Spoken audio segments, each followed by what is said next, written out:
भाजप सभेत राडा, पडळकर समर्थकांना जतमधील भूमिपुत्रांनी झोडपले। जत भाजपा बूथ प्रमुखांच्या बैठकीत भूमिपुत्रांच्या मुद्द्यांवरून रणकंदन झाले। भूमिपुत्राचा मुद्दा मांडल्यामुळे आमदार गोपीचंद समर्थकांनी गोंधळ घालण्याचा प्रयत्न केला। भूमिपुत्र समर्थक कार्यकर्त्यांनी पडळकर समर्थकांची चांगलीच धुलाई केली।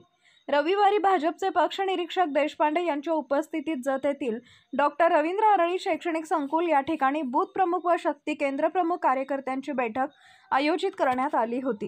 या बैठकीला ज्येष्ठ नेते डॉक्टर रवींद्र अरळी, जत विधानसभा निवडणूक प्रमुख तमनगौडा, रवी पाटील, प्रभाकर भाऊ जाधव, अप्पासाहेब नामत, दिग्विजय चव्हाण, शंकर वगैरे बसवराज पाटील यांच्यासह प्रमुख मंडळी उपस्थित होते। सभेमध्ये भाजपचे प्रमुख कार्यकर्ते आपली भूमिका व विचार मांडत होते। डी.एस. कोटी यांनी जत विधानसभेची उमेदवारी देताना पक्षाने सर्वप्रथम भूमिपुत्रांनाच प्राधान्य दिलं पाहिजे। भूमिपुत्रांच्या पाठीशी जत तालुका ठामपणे उभी राहील अशी भूमिका मांडली। यावेळी भूमिपुत्रांचा मुद्दा का उपस्थित केला असा जाब बिळूर येथील भाजपचे कार्यकर्ते लक्ष्मण जगखोंड यांनी विचारला। जगखोंड हे आमदार गोपीचंद पडळकर समर्थक असून त्यांनी वादावादीला सुरुवात केली।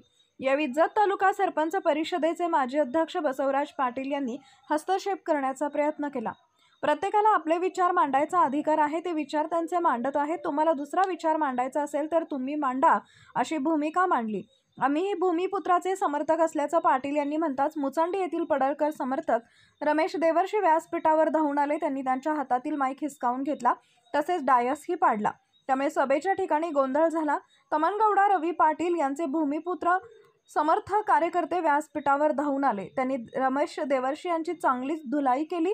आमदार पडळकर समर्थक लक्ष्मण जगखोंड हेही कार्यकर्त्यांच्या अंगावर धावून येऊ लागले। त्यावेळी त्यांनाही कार्यकर्त्यांनी चांगलाच प्रतिसाद दिला। ज्येष्ठ नेत्यांनी हस्तक्षेप करून वादावादी थांबवली।